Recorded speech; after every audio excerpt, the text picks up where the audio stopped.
A game with coins. Right in the middle of a party, two guys, Eric and George, started an argument. The reason for their disagreement was a beautiful girl, Blair, who hosted the party. Both guys liked her, but she wasn't interested in either of them. To distract the boys, Blair invented a game. The winner would have a chance to go on a date with her. The rules were simple. Eric and George had to sit down at a perfectly round table.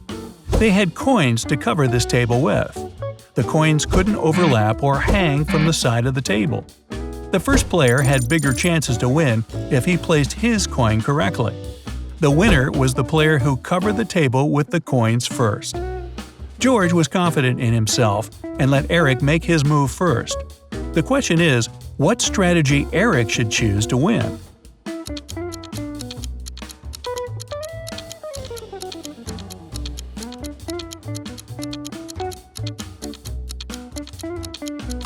Eric has to put his first coin in the middle of the table. During his every next move, he has to mirror the competitor's move. This way, George will run out of room for his coins faster and Eric will become the winner. Mislabeled boxes. There are 3 boxes. The first one contains only red balls, the second only yellow ones, and the third contains red and yellow balls. All the boxes are mislabeled, and the labels say red, yellow, and red and yellow. You're allowed to take just one ball from one of the boxes. After that, you have to say which color is in which box. The question is, which box should you choose?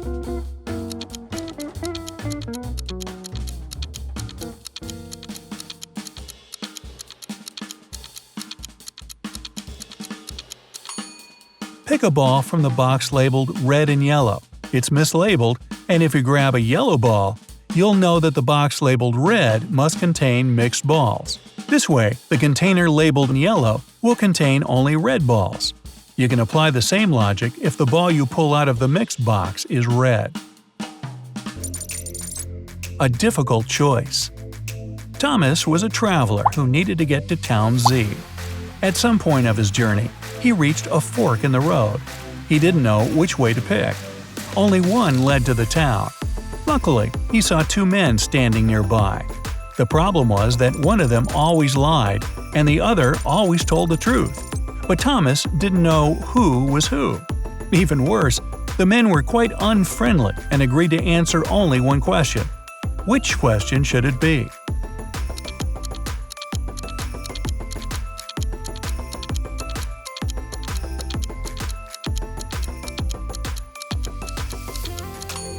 The only way to find out the right road is to ask the men, if I asked the person standing next to you which road led to town Z, what would his answer be? The liar would point in the wrong direction. The man who always tells the truth would also point in the same wrong direction. This way, Thomas would just need to choose the other road. Stolen money.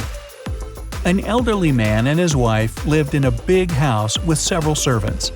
Once, the wife got ill, and the man left her $100 on the table to buy medicines. After that, he left home. But when the woman was about to go to the pharmacy, she couldn't find the money. 3 people were under suspicion. Martin the cook, who confirmed that he had seen the money. He added that he had put the bill under a book so that it wouldn't get blown away by the wind. Dora the housekeeper, who said that she had found this money and placed it between pages 2 and 3. And Gordon the gardener, who stated that he had seen the money sticking out of the book and put it between pages 1 and 2 instead. The question is, who stole the money?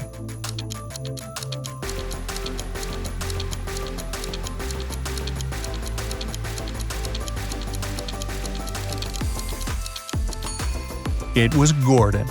Pages 1 and 2 are on the opposite sides of the same sheet. You can't put anything between them. 6. Who's left-handed? Look at the picture attentively and say which of these men is left-handed.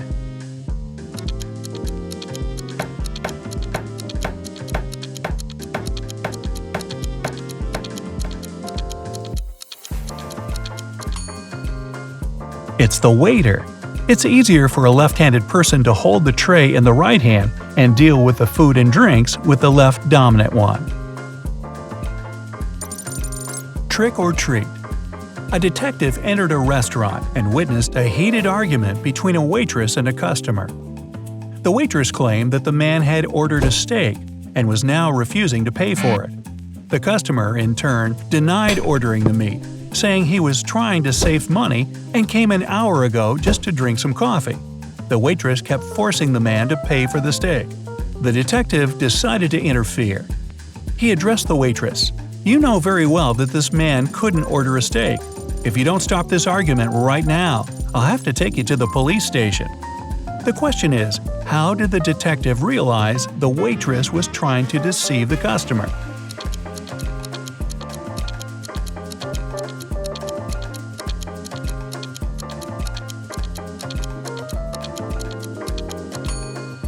You had to be very attentive to the smallest details to crack this riddle. The clock on the wall shows the time, 6:15 p.m., but the sign claims that you can order a hot meal only until 3 p.m. If the man had spent only 1 hour in the restaurant, he obviously came way too late to order a steak. 8. A trapped coin. You placed a coin into an empty bottle and plugged it tightly with a cork. How do you remove the coin without breaking the bottle or taking out the cork?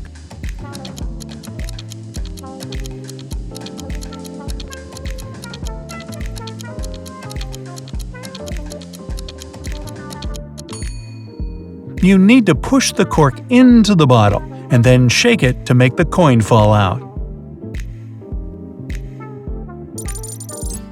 Hidden sweets. There are 4 cups on the counter, all of them upturned and hiding the same number of sweets underneath. Near each of the cups, there is a sign that says how many sweets are under it. The signs are 5 or 6, 7 or 8, 6 or 7, and 7 or 5. Only one of these signs is correct. The question is, how many sweets are there under each cup?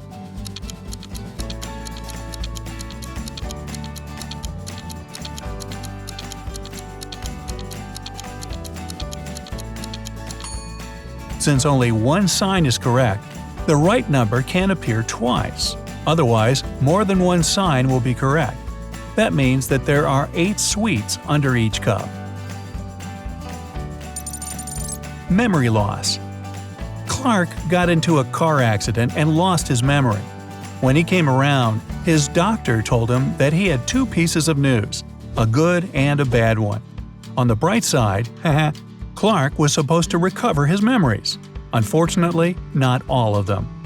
After the man was released from the hospital, he went home. Clark lived alone, and his house was equipped with an alarm system, but he had forgotten all about it. When he entered the house, he unknowingly activated the alarm, and security officers immediately arrived at his house. The only person who could switch off the alarm was Clark, but he couldn't remember the code. After some time, the man found a note with some hints about how to crack this code, but nobody could understand what those hints meant.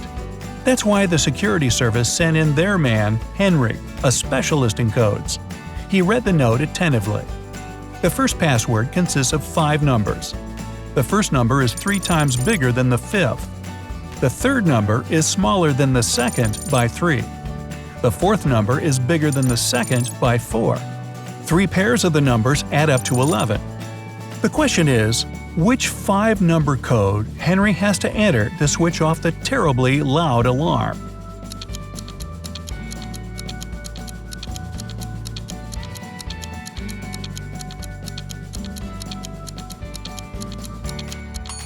The code is 65292. The only way to figure it out is to use the substitution method. This way, you'll come to the conclusion that there are only 3 suitable pairs of numbers adding up to 11 and meeting all the other requirements: 6 plus 5, 9 plus 2, and 9 plus 2.